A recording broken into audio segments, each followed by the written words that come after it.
Hello दोस्तों, welcome to back my YouTube channel nurses study point.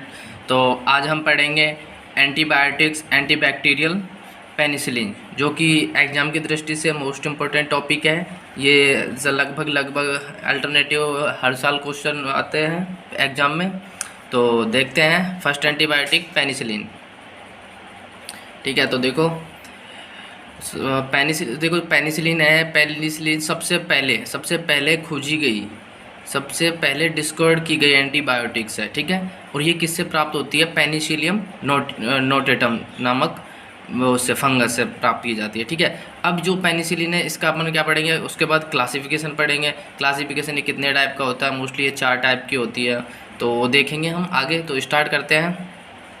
देखो, penicillin penicillin was discovered in 1928 by Scottish scientist Alexander Fleming.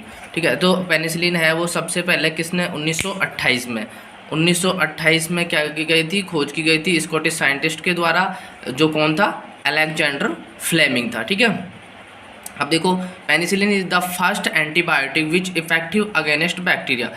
Penicillin है जो first antibiotic है, सबसे पहले खोजी गई first antibiotics effective against bacteria, जो बैक्टीरिया के अगेंस्ट काम करती है। It was obtain from fungus penicillin notatum. किससे प्राप्त की जाती है? मैंने जैसे कि आपको अभी बताया था, पेनिसिलिन नोटेटम से प्राप्त की जाती है।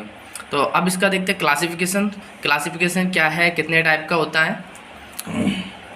तो देखो, क्लासिफिकेशन ऑफ पेनिसिलिन, देखो ये 4 टाइप का होती है। मेनली कितने टाइप का होता है? 4 टाइप का। Natural penicillin, semi synthetic penicillin, synthetic penicillin और ब्रॉड स्पेक्ट्रम पेनिसिलिन। तो अब हम इनको एक एक करके सभी को देखेंगे।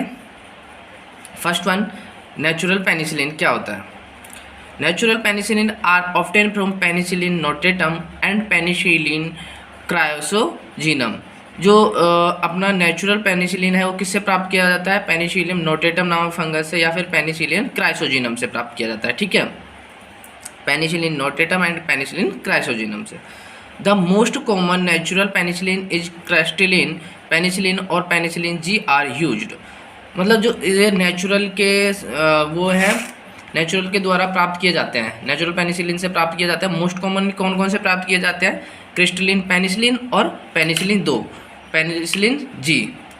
जो अपना नेचुरल पेनिसिलिन है उससे 2 पेनिसिलिन और प्राप्त किए जाते हैं, जिसमें पहला आता है क्रिस्टलिन पेनिसिलिन और दूसरा आता है पेनिसिलिन जी। तो देखो, it is administered parenterally, it has start action about 12 to 24 hours. ये जो कैसे एडमिनिस्टर किया जाता है? पेरेंटरली दिया जाता है, पेरेंटरली रूट से दिया जाता है। ठीक है, it has start against about 12 to 24 hours. जो ये अपना एक्शन स्टार्ट करता है 12 से 24 का आवर्स में। नेक्स्ट है सेमी सिंथेटिक। फर्स्ट था नेचुरल पेनिसिलिन, सेकंड है सेमी सिंथेटिक पेनिसिलिन। तो देखो, semi synthetic penicillin are those which resist the action of gastric juice. Semi synthetic penicillin क्या करता है? ये रेसिस्ट करता है किसको? गैस्ट्रिक जूस के अगेंस्ट एक्शन को रेसिस्ट करता है।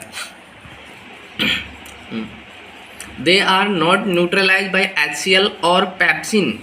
जो ये होते हैं सेमी सिंथेटिक होते हैं, वो क्या होते हैं? नॉट न्यूट्रलाइज नहीं होते। किसके द्वारा? HCl और पैप्सिन के द्वारा न्यूट्रलाइज नहीं होते। जैसे कि एग्जांपल है फिनॉक्सीमेथाइल पेनिसिलिन। ठीक है, ये किसके द्वारा? HCl और पैप्सिन के द्वारा न्यूट्रलाइज नहीं होते हैं। अब थर्ड है सिंथेटिक। फर्स्ट था नेचुरल, दूसरा सेमी सिंथेटिक और थर्ड है सिंथेटिक। तो synthetic it is main act against the gram positive bacteria.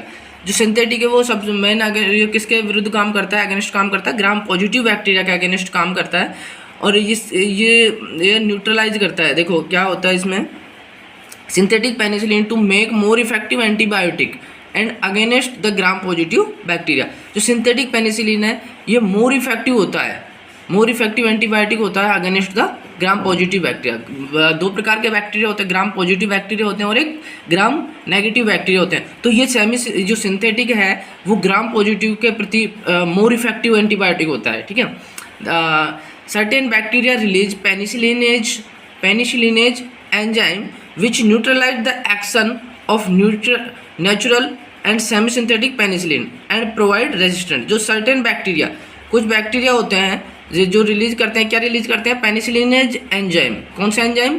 Penicillinase enzyme release करते हैं विच न्यूट्रलाइज, जो क्या न्यूट्रलाइज कर देते हैं the action of natural and semi synthetic penicillin and provide resistance. मतलब कुछ ऐसे बैक्टीरिया होते हैं जो पेनिसिलिनेज एंजाइम रिलीज करते हैं जो नेचुरल और सेमी सिंथेटिक पेनिसिलिन को जो इसका एक्शन होता है उनको एक्शन को न्यूट्रलाइज कर देते हैं और प्रोवाइड रेसिस्टेंस, और हमको क्या प्रोवाइड करते हैं? रेसिस्टेंस प्रोवाइड कर देते हैं। They are not destroy by gram positive bacteria. ये ग्राम पॉजिटिव बैक्टीरिया के द्वारा डेस्ट्रॉय नहीं होते हैं। जो सिंथेटिक एंटीबायोटिक्स होते हैं वो ग्राम पॉजिटिव बैक्टीरिया के द्वारा क्या नहीं होते हैं? डेस्ट्रॉय नहीं होते हैं। इनके एग्जाम्पल कौन कौन से हैं? मैथिसिलिन, क्लोक्सासिलिन और डाइक्लोक्सासिलिन। ठीक है। फोर्थ है ब्रॉड स्पेक्ट्रम। सिंथेटिक के बाद फोर्थ है ब्रॉड स्पेक्ट्रम। तो ब्रॉड स्पेक्ट्रम पेनिसिलिन देखो, broad penicillin it is use against both gram positive and gram negative bacteria. देखो क्या दिख रहा है? Gram positive bacteria and gram negative bacteria. आपको पता था सिंथेटिक में अभी भी बताया था कि उसमें ओनली ग्राम पॉजिटिव बैक्टीरिया के अगेंस्ट काम करता था, लेकिन जो ब्रॉड पेनिसिलिन है वो ग्राम पॉजिटिव के प्रति भी करेगा और ग्राम नेगेटिव के अगेंस्ट भी काम करेगा।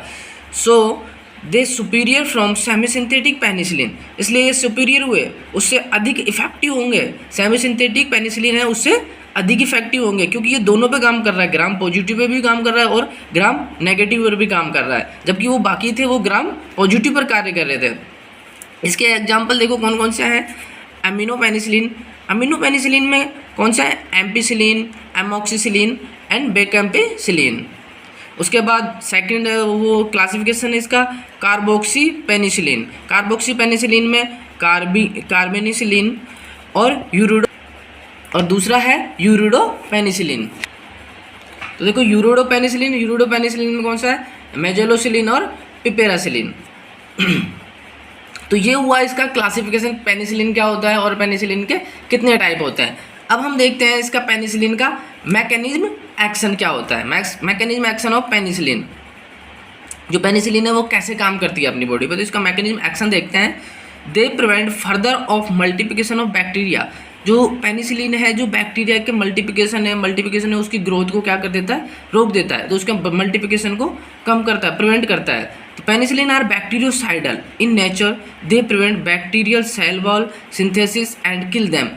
ये बोल रहा है कि जो पेनिसिलिन है आपको पता होगा कि दो टाइप के होते हैं, एक तो बैक्टीरियोसाइडल होता है और एक होता है बैक्टीरियोस्टेटिक होती है। तो बैक्टीरियोस्टेटिक होती है वो क्या करती है कि वो उसको रोक देती है, उसकी ग्रोथ को रोक देती है, लेकिन जो बैक्टीरियोसाइडल होती है वो उसको किल कर देती है बैक्टीरिया को। तो पेनिसिलिन कैसी होती है? बैक्टीरियोसाइडल टाइप की होती है नेचर में, और they prevent bacterial cell walls, और जो बैक्टीरियल सेल वेल की सिंथेसिस इसको रोक देता है एंड किल देम, और उनको किल कर देता है। अगर बैक्टीरिया की सेल वॉल की सिंथेसिस नहीं होगा सेल वॉल का, बैक्टीरिया की सेल वॉल का, तो उसका ग्रोथ और मल्टीप्लिकेशन तो होगा ही नहीं। तो ये बैक्टीरियोसाइडल, इसलिए इसको क्या बोला गया है कि ये बैक्टीरियोसाइडल टाइप की है। जब ग्रोथ ही नहीं होगी तो वो ऑटोमेटिकली किल हो जाएगा। ठीक है। अब देखते हैं यूजेज ऑफ पेनिसिलिन। पेनिसिलिन का यूज अपन कहाँ कहाँ कर सकते हैं, पेनिसिलिन की डोज कितनी डोज देनी है, किस जो डिजीज हुई है उसमें कितनी डोज देनी है, देखते हैं। तो देखो यूजेज ऑफ पेनिसिलिन, तो पेनिसिलिन का यूज सबसे पहले रेस्पिरेटरी ट्रैक्ट इन्फेक्शन। अगर कोई रेस्पिरेटरी ट्रैक्ट इन्फेक्शन है कोई भी, तो उसमें करेंगे जैसे कि निमोनिया। ठीक है, निमोनिया अपना एक रेस्पिरेटरी ट्रैक्ट है जो कि लंग्स में होता है। सेकंड है एसटीडी, सेक्सुअल ट्रांसमिटेड डिजीज, जैसे कि HIV है या एड्स है, इसमें भी पेनिसिलिन का यूज कर सकते हैं। थर्ड है tonsillitis, sore throat, otitis media and endocarditis. ठीक है। टॉन्सिलाइटिस क्या होता है? टॉन्सिल का इन्फ्लामेशन। सोर थ्रोट गले में होता है। ओटाइटिस मीडिया मतलब जो अपना ईयर होता है, ईयर में क्या होता है? इन्फेक्शन एंड इन्फ्लामेशन हो जाता है। और एंडोकार्डाइटिस जो हार्ट की एंडो लेयर होती है, एंडोकार्डियम लेयर, उसमें होता है। ठीक है, इन्फेक्शन होता है, उसमें ये यूज ली जाती है। कौन सी ड्रग्स? Penicillin drugs. उसके बाद देखते हैं डोजेज ऑफ पेनिसिलिन। पेनिसिलिन की डोज कौन को कितनी लेनी है, तो देखो 5 to 10 लाख यूनिट, कितनी? 5 से 10 लाख यूनिट कब लेनी है? In case of severe pneumonia, अगर सीवियर निमोनिया हुआ है अपन को, तो अपन को कितनी लेनी है, 5 से 10 लाख यूनिट लेनी है पेनिसिलिन की। Crystalline penicillin is given intramuscular for hourly in 5 to 10 lakh unit. मतलब ये बोल रहा है कि जो निमोनिया हुआ है अगर किसी को, तो उसको क्रिस्टलिन पेनिसिलिन दी जाएगी। कैसे दी जाएगी, इंट्रामस्कुलर दी जाएगी। मैंने आपको बताया था 2 होती है, क्रिस्टलिन पेनिसिलिन और पेनिसिलिन जी। तो इसको क्रिस्टलिन पेनिसिलिन दी जाएगी, वो भी IM रूट से दी जाएगी, इंट्रामस्कुलर रूट से दी जाएगी, एवरी 4 आवर में दी जाएगी और 5 से 10 लाख यूनिट दी जाएगी। ठीक है। नेक्स्ट, अगर STD है किसी को, सेक्सुअल ट्रांसमिटेड डिजीज है, तो पेनिसिलिन इज गिवन 1 से 2 lakh per unit in 4 hourly. अगर STD है किसी को, तो उसको पेनिसिलिन दी जाएगी 1 से 2 लाख यूनिट पर 4 आवर्स में। और अगर निमोनिया है तो कितनी दी जाएगी, 5 से 10 लाख यूनिट दी जाएगी। नेक्स्ट है एडवर्स इफेक्ट। जो पेनिसिलिन है उसका एडवर्स इफेक्ट क्या क्या है, क्या क्या एडवर्स इफेक्ट डालेगा बॉडी पे। नेफ्रोटॉक्सिसिटी डालेगा फर्स्ट, सेकंड है एनाफाइलेटिक शॉक होता है, थर्ड है हेलुजिनेशन होंगे उस इंसान को, उसके बाद फोर्थ है वोमिटिंग, फिफ्थ है डायरिया और सिक्स्थ है नोजिया। ठीक है, ये होते हैं एडवर्स इफेक्ट पेनिसिलिन के। एक तो होता है साइड इफेक्ट और एक होता है एडवर्स इफेक्ट।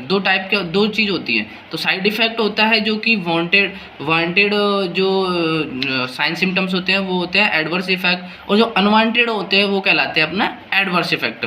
ठीक है, एडवर्स अनवांटेड का मतलब जो आदमी एक्सेप्ट नहीं करता है, उसके अलावा उसको कुछ और साइन सिम्टम्स दिखते हैं ड्रग्स लेने के बाद, तो वो कहलाते हैं एडवर्स इफेक्ट। अब कॉन्ट्राइंडिकेटेड कहाँ होगी, देखो किसको कहाँ कहाँ नहीं दी जा सकता। हाइपर सेंसिटिविटी रिएक्शन, अगर किसी पेशेंट को हाइपर सेंसिटिविटी रिएक्शन है तो उसको कॉन्ट्राइंडिकेट होगी।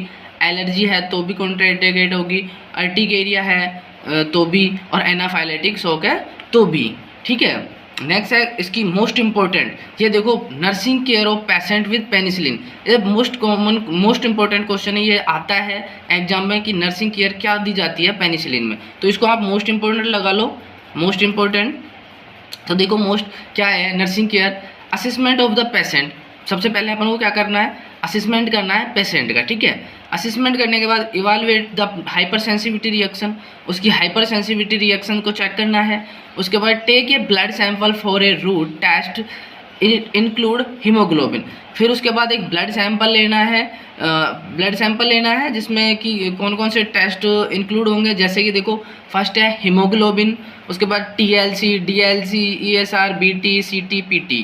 तो देखो TLC क्या होता है, टोटल ल्यूकोसाइड काउंट देखनी है। ठीक है। सेकंड है DLC, डिफरेंट ल्यूकोसाइड। थर्ड है ESR, erythrocyte sedimentation rate. BT, blotting time. CT, clotting time देखना है, और PT, प्रोथ्रोम्बिन टाइम देखना है। ये उसके टेस्ट करने हैं। उसके बाद assess the liver function test in patient, perform CT, PT test in patient, यानी लीवर फंक्शन टेस्ट करना है उसके बाद। ठीक है। और उसके बाद उसके जो अपन ने देखे थे क्लॉटिंग टाइम, प्रोथ्रोम्बिन टाइम, ये सारे टेस्ट देखने हैं। उसके बाद assess the renal function test, take a urine test, take a urine sample for routine examination and assess 24 hours of urine output whether it is normal or decrease। तो आपको urine sample, renal function test करना है। Renal function test में क्या करोगे आप कि उसका जो यूरिन है, यूरिन सैंपल लेना है और उसको 24 hours of urine output, 24 hours तक उसका यूरिन आउटपुट जो है वो देखना है आपको। ठीक है। उसके बाद आगे है assess the bowel function before and during the treatment. जो उसके बोवल फंक्शन है, बोवल साउंड है, आपको वो चेक करना है बिफोर ड्यूरिंग द, मतलब जो ट्रीटमेंट दिया है उसके बाद में और ट्रीटमेंट के दौरान आपको उसके बोवल साउंड चेक करने हैं। ठीक है। उसके बाद है assess the respiratory pattern of the patient such as respiratory rate, chest pain, wheezing sound and any other alteration during the breathing। यानी उसको अपन को उसके रेस्पिरेशन देखना है कि रेस्पिरेशन रेट में कोई अल्ट्रेशन तो नहीं है, चेस्ट पेन तो नहीं हो रहा है उसको, विजिंग साउंड तो नहीं आ रहे हैं, या फिर और कोई अल्ट्रेशन तो नहीं है। ठीक है, रेस्पिरेटरी संबंधित। उसके बाद देखो note the skin rashes after administer of penicillin.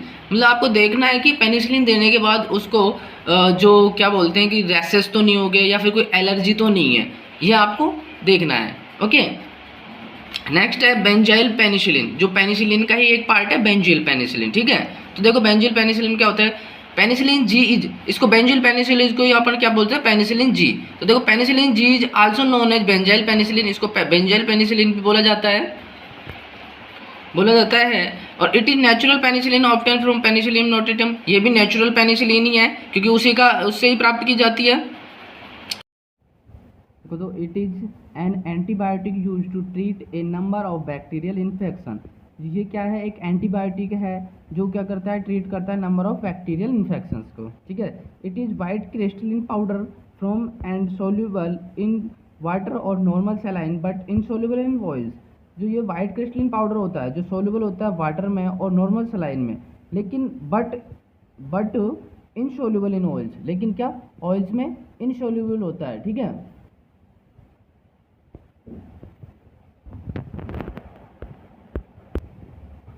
तो mechanism action of penicillin G, it inhibit the bacterial cell wall synthesis and act a bacteria agent, ये क्या करता है, बैक्टीरियल सेल वॉल के सिंथेसिस को क्या कर देता है, रोक दे देता है, and act as bacterial agent, और बैक्टीरियल एजेंट पर क्या करता है, एक्ट करता है। देखो penicillin G are bacteriocidal that induce a bacterio autolytic effect, मतलब ये पेनिसिलिन जी जो होता है वो कौन सा होता है, मैंने आपको बताया बैक्टीरियोसाइडल होता है, induce a bacterio autolytic effect, जो क्या बैक्टीरियो ऑटोलाइटिक इफेक्ट डालता है, ठीक है। अब इसके इंडिकेशन देखते हैं कि अपन को जो पेनिसिलिन जी है वो कहाँ कहाँ देनी है, किस किस डिजीज में देनी है। तो सबसे पहले देखो डिप्थीरिया में देनी है, उसके बाद न्यूमोकोकल फेरेंजाइटिस देनी है जो किससे होता है, स्ट्रेप्टोकोकस निमोनी से, उसके गोनोरिया में देनी है, ओटाइटिस मीडिया, सिफिलिस एंड ओस्टियोमाइलाइसिस, ये इसके क्या है, इंडिकेशन है। डोज ऑफ पेनिसिलिन कितनी डोज देनी है, 60 से 600 mg, 60 से 600 mg पर डे देनी है, ठीक है।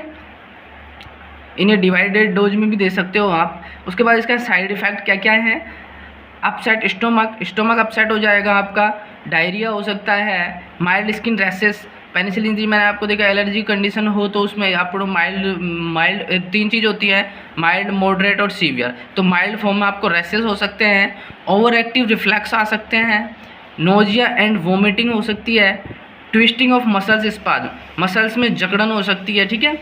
Injection site infection like pain and redness, swelling और इरिटेशन, आपको पता था, मैंने बताया था कि इसको IM दिया जाता है, तो जो इंजेक्शन लगाते हैं उस साइड पे क्या हो सकता है, पेन हो सकता है या रेडनेस हो सकती है, स्वेलिंग हो सकती है या फिर इरिटेशन महसूस हो सकता है। उसके बाद है नेफ्रोटॉक्सिसिटी, एडवर्स इफेक्ट में आ जाएंगे नेफ्रोटॉक्सिसिटी, हिपेटोटॉक्सिसिटी एंड स्टोमक, ये होते हैं इसके एडवर्स इफेक्ट। उसके बाद कॉन्ट्राइंडिकेटेड कहाँ होती है, हाइपर सेंसिटिविटी रिएक्शन में पेनिसिलिन जी को कॉन्ट्राइंडिकेट किया गया है और प्रेगनेंसी में कॉन्ट्राइंडिकेट किया गया है। And severe renal kidney failure, और सीवियर रीनल किडनी फेलियर में भी ये कॉन्ट्राइंडिकेट होती है। अब देखो फिर वही nursing care with patient with penicillin G, जो पेनिसिलिन जी में वो नर्सिंग केयर क्या देंगे, ये इंपॉर्टेंट क्वेश्चन आते हैं जो अपनी एग्जाम की दृष्टि से इंपॉर्टेंट है ये, ठीक है। नर्सिंग केयर ही ज़्यादातर पूछी जाती है। तो देखो assessment of the patient, evaluate of hyper sensitivity reaction after the administration, जो एडमिनिस्ट्रेशन के बाद में अपन ने पेनिसिलिन जी एडमिनिस्टर कर दी पेशेंट को, उसके बाद उसका हाइपर सेंसिटिविटी रिएक्शन चेक करना है।